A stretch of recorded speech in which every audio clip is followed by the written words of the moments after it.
للہ وکفی وسلام علی عبادہ الذین اصطفی خصوصاً علی امام الانبیاء والاولیاء والاتقیاء محمد المصطفی و احمد المجتبی وعلی آلہ واصحابہ وبارک وسلم تسلیما کثیرا کثیرا اما بعد قال رسول اللہ صلی اللہ علیہ وسلم الطہور شطر الایمان او کما قال رسول اللہ صلی اللہ علیہ وسلم۔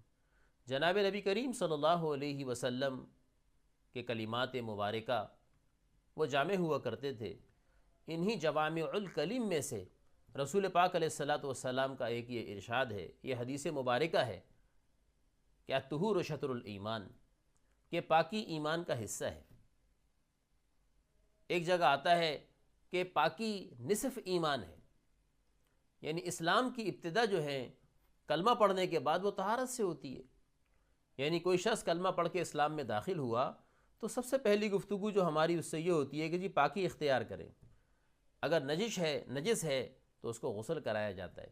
اس کے بعد دوسرا مرحلہ جو ہے کلمے کے بعد نماز کا ہوتا ہے۔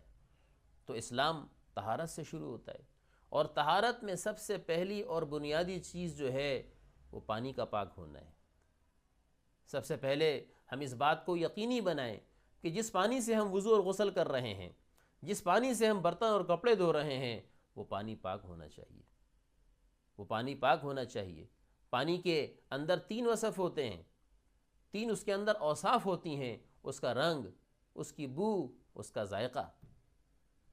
جب یہ چیزیں پاک ہیں تو وہ پانی پاک ہے، اور جب یہ اوصاف اس کے بدل گئے تو پانی پھر ناپاک ہو جاتا ہے۔ تو پانی جب پاک ہوگا تو وضو بھی صحیح ہوگا، غسل بھی صحیح ہوگا۔ آج مسلمان ان چیزوں سے ناواقف ہے۔ یہ ہمارے اسلام کی بنیاد ہے، یہ ہماری بیسکس ہیں۔ مسلمان ہونے کے ناطے ہر فرد مسلم کو غسل بھی آنا چاہیے، اس کے فرائض بھی آنے چاہیے، اس کا سنت طریقہ بھی آنا چاہیے۔ غسل ہی کو لے لیجئے، غسل کے اندر 3 فرائض ہیں۔ اگر روزہ نہیں ہے تو سب سے پہلا فرض غرارہ کرنا، پاک پانی ایک مرتبہ اپنے منہ میں لے کے غرارہ کرنا، یعنی حلق تک پانی پہنچانا۔ اور اگر روزہ ہے تو غرارہ نہ کریں، صرف کلی کریں اور پانی کو پھینک دیں۔ اور دوسرا فرض اس کے اندر ناک کی نرم ہڈی تک پانی کو پہنچانا، یعنی ہاتھ میں پانی لے کے ناک کے قریب لے جا کے اس پانی کو ناک میں چڑھائیں، یعنی اس کو ہلکا سا اس طرح کھینچیں تاکہ نرم ہڈی تک پانی پہنچے، اوپر جا کے ٹچ ہو، پانی آپ کو لگے۔ یہاں تک پانی کا پہنچانا فرض ہے اگر غسل واجب ہے، اور اگر روزہ ہے تو پھر نرم ہڈی تک نہ پہنچائیں۔ ناک کے اندر پانی اس طریقے سے مار کے اور بائیں ہاتھ کی چھوٹی انگلی چھنگلی سے اپنی ناک کو صاف کر لیں۔ اور اس بات کا خیال رکھیں ناک کے اندر بعض اوقات غلاظت کی لیئر ہوتی ہے، جس کی وجہ سے پانی اندر کھال تک نہیں پہنچ رہا ہوتا۔ تو اس صورت کے اندر اگر جنابت کا غسل ہے تو غسل نہیں ہوگا، کیونکہ اندر کی کھال گیلی نہیں ہوئی۔ اور تیسرے نمبر پہ پورے جسم کے اوپر اس طریقے سے پانی بہانا کہ ایک بال برابر جگہ بھی خشک نہ رہ جائے، پورا جسم گیلا ہو جائے۔ اور جسم کے بعض اعضاء ایسے ہیں جہاں تکلفاً پانی پہنچانا ہوتا ہے، مثال کے طور پہ کانوں کی جو ظاہری سطح ہے اس کے اندر پانی کا پہنچانا ضروری ہے، یہاں پہ گیلی انگلی کو پھیرا جائے، پانی مارا جائے۔ ہاتھوں کے درمیان کے اندر پانی ڈالنے کی ضرورت ہے، انگلیوں کو آپس میں ملائیں تاکہ چلا جائے۔ ایسے ہی اگر کوئی مستورہ ہیں تو ان کو نیل پالش کا ہٹانا ضروری ہے، یا کوئی بھی ایسی چیز جس کی لیئر ہے، جس کی جلد ہے اور جو کھال کے اوپر آ چکی ہے، جیسے کہ آئل پینٹ اگر کسی کے جسم میں لگ گیا، ایلفی لگ گئی یا سمت بونڈ لگ گیا، تو ان تمام چیزوں کی لیئر ہوتی ہے، اور ایسی جتنی بھی چیزیں ہیں ان کی لیئر ہوتی ہے، اور اس کے نیچے پانی نہیں پہنچتا تو فرض غسل ہرگز ادا نہیں ہوگا ان تمام چیزوں کو ہٹائے بغیر۔ ایسے ہی بعض لوگ انگوٹھی پہنتے ہیں، مستورات زیورات پہنتی ہیں، ان زیورات کو یا تو اتار لیں یا پانی بہاتے ہوئے اس کو گھما لیں تاکہ اس کے اندر بھی پانی پہنچ جائے۔ تو یہ سب چیزیں ضروریات میں سے ہیں۔ تو جب غسل ہوگا تو پاکی ہوگی۔ یہ فرض غسل کا طریقہ ہے۔ اس کے علاوہ سنت غسل بھی ہے، اس کو بھی سیکھا جائے۔ غسل میں 5 سنتیں ہیں، اس کے لیے کتابوں کو اٹھائیں، علماء کے پاس حاضر ہوں۔ اب ہر چیز ہم کو یوٹیوب کے اوپر ہی مل جائے تو اس میں ہماری طلب کیا ہوگی؟ ہم خود چل کے جائیں. علماء کا ادب یہ ہے کہ ان کے پاس چل کے جائیں اور ان سے دین سیکھیں. بے شک آج دین آسان ہو گیا، یوٹیوب اور فیس بک نے بہت ساری چیزیں آسان کر دیں، لیکن یاد رکھیں قدر جب آئے گی جب خود چل کے جائیں گے.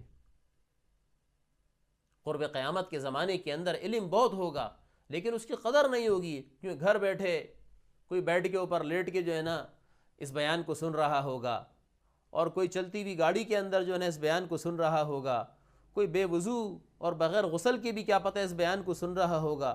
اب مجھے بتائیں کہاں اس کی قدر آئے گی؟ صحابہ کرام نے دین کے سیکھنے اور پھیلانے کے لیے قربانی دی. محدثین نے ایک ایک حدیث کے لیے سینکڑوں میل کے سفر کیے، فقہاء نے ایک ایک مسئلے جاننے کے لیے سینکڑوں میل کے سفر کیے. جب جا کے یہ کتابیں ہمارے سامنے تصنیف ہوئیں تو خدا را اپنے اوپر رحم کریں، اپنے سے متعلقہ دین کو سیکھیں. یہ دین ایک امانت ہے، یہ دین ایک نعمت ہے.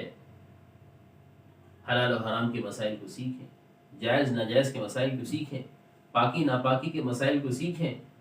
مردوں کو چاہیے کہ علماء سے رابطہ کریں، عورتوں کو چاہیے کہ معلمات سے رابطہ کریں اور ان کے سامنے بیٹھ کے اپنے سے متعلقہ دین کے احکامات کو سیکھیں. حضرت مولانا اشرف علی تھانوی صاحب رحمۃ اللہ علیہ نے مستورات کے لیے ایک انتہائی قیمتی کتاب تصنیف فرمائی بہشت زیور کے نام سے، جو شرعی مسائل کا گویا کہ ایک مختصر انسائکلوپیڈیا ہے. اور ایک عورت کی زندگی کیسی ہونی چاہیے، طہارت، نماز، روزہ، زکوٰۃ اور اس کے علاوہ بہت سی چیزیں، حتیٰ کہ گھر گھرستی کی چیزیں بھی، کچن مینجمنٹ کی چیزیں بھی حضرت نے وہاں پہ ذکر کی ہیں. بہت سی بیماریوں کے نسخے اور علاج وہاں پہ ذکر کیے ہیں. ایسی بیش قیمت کتاب ہے. تو اس قسم کی دینی کتابوں کا ہماری مستورات مطالعہ کریں اور ان شرعی مسائل کو سیکھیں.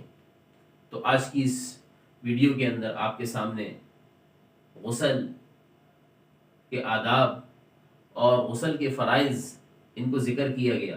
انشاءاللہ آئندہ ہم اپنی ویڈیوز کے اندر کوشش کریں گے کہ وضو کا طریقہ، وضو کی سنتیں اور تیمم کا طریقہ، تیمم کے مسائل جو ایک بہت اہم چیپٹر ہے اسلام کے اندر، تیمم، کہ اگر آپ کو کہیں پہ پانی نہیں مل رہا اور اس کی بہت ساری صورتیں ہیں، ان صورتوں کے اندر شریعت ہماری رہنمائی کیسے کرتی ہے. شریعت نے ہم کو تیمم کا طریقہ عطا فرمایا، تیمم کا حکم عطا فرمایا. اب تیمم کن چیزوں سے ہوگا، کن صورتوں میں ہوگا، کیا شرائط ہیں، کیا فرائض ہیں، کیا طریقہ ہے. تو یہ چیزیں بھی انشاءاللہ العزیز آپ کے سامنے ذکر کہیں گے. جو کہا سنا اللہ سبحانہ و تعالیٰ اس پہ عمل کی توفیق عطا فرمائے، اور کہنے سننے سے زیادہ اللہ پاک عمل کرتے ہوئے اس کو آگے بڑھانے کی توفیق عطا فرمائے. وآخر دعوانا ان الحمد للہ رب العالمین.